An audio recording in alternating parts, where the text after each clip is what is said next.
With this video, we're going to move into Unit 2, which is about parallelizing the y86 in a particular way called pipelining. Now, we're going to do this parallelization by making some observations about the implementation that we've spent a lot of time talking about. And the key observation that I hope you noticed is that we only ever go to memory to read instructions during the fetch stage. We only read the register file in the decode stage. We only use the ALU in the execute stage, and we only read and write to memory in the memory stage. And then we only write to memory in the write to the register file in the write back stage. So what this means is that while we're using our circuit, right? So for any instruction, we sort of read something into the instruction register and then we hold it there, and it's called latching it into a register. And we hold those values there, and then we let the signals flow throughout all the circuits and make their way through all these stages, even though at any one point in time, we only really need one part of the hardware. So we have all this hardware at our disposal, and what we're doing is we're actually taking a long time to execute a single instruction by waiting for the signals to flow, while much of the hardware is remaining idle. And so the question that we want to ask is, gosh, is there a better way that we could use all that hardware?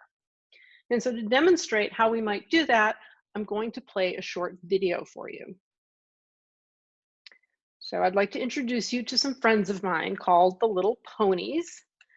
And we're going to start with a sequential implementation of making pies with little ponies. So we have one little pony on the assembly line, and the same pony is going to stamp out the crust and then fill the crust and then put the top crust on.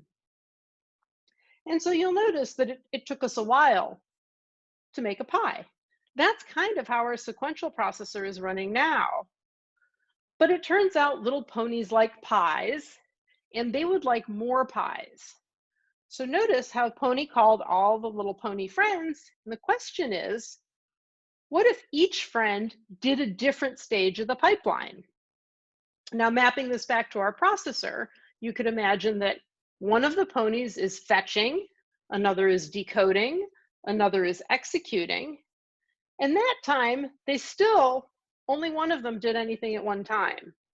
But now they have an idea. What if they could do them at the same time? So now we have many pies coming down. One pony is doing all the stamping, the next pony is doing the filling, and the next pony is putting the top on.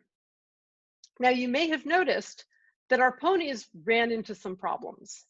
And it turns out that without careful design, our computers can also run into problems when we try to introduce pipelining.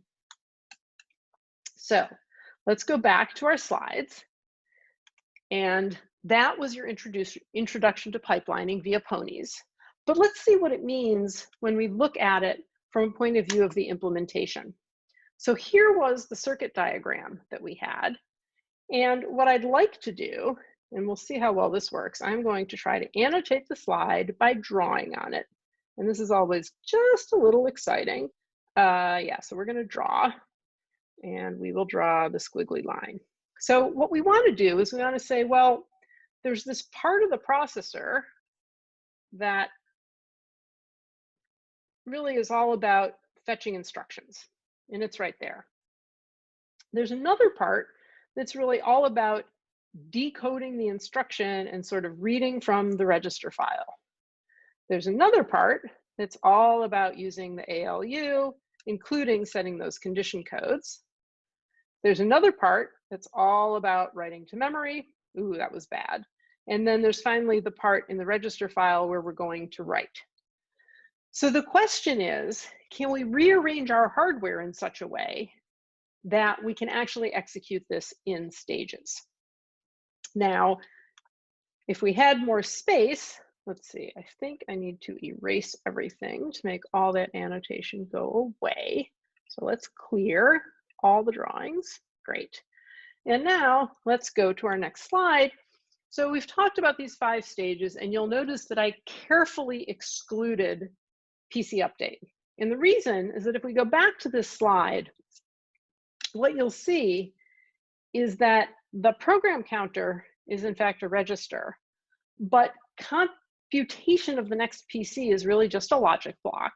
And so it turns out that once these signals flow into the next PC, we can sort of wait and just latch them into the program counter and then go ahead and fetch an instruction. So we talked about the instructions in 6 stages previously so that we could really focus on exactly how we update the PC. But in this implementation, as we move to pipelining, we're really going to roll that into computing the value that gets latched into the program counter. So we have a 5-stage model. And because I need somewhere to hold the signal that each stage is going to work on, what I'm going to do is introduce registers between each stage. And these registers are called pipeline registers. Now, it turns out adding those registers is going to incur a performance overhead. So it takes time to get the signal and latch it into the register. But what that's going to enable us to do is execute multiple instructions in parallel. So there's going to be a trade-off, and one of the things we'll do in this unit is spend some time talking about that trade-off. Let's make this a little more concrete and go from a sequential implementation to a pipeline implementation. In our sequential implementation, what we're really doing here, right, is we execute a single instruction through all the stages, and then we go to the next instruction and we execute it. The way I want you to start visualizing execution in a pipelined processor is that we're going to treat each row in this picture as a separate instruction, and time is going to march along from left to right. So what that means is each of these rows is an instruction that's going to execute across. But while the first instruction is doing its decode, so the first instruction is saying, I need to read the register file. But while it's reading the register file, there's an instruction behind it that is reading an instruction from memory.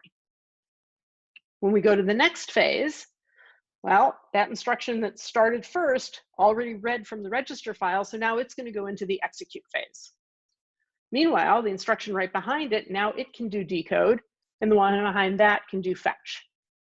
So in theory, at any one time, you can have 5 different instructions executing at the same time on the hardware. So as I mentioned before, there are some pluses and minuses here. This uses your hardware much more efficiently because we're parallelizing and using all the units at the same time, and an entire collection of instructions is going to finish more quickly, and we'll get some practice in class doing that.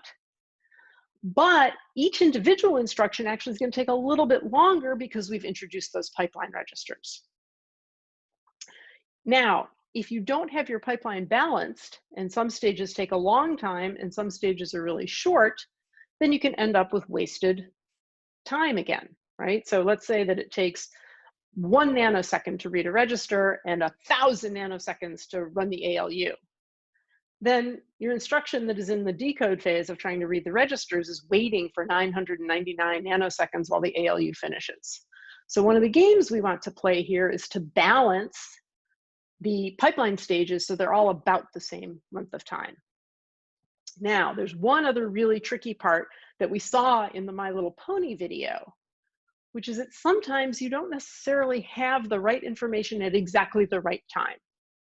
And that will be the topic of several classes and pre-class videos that we'll work through.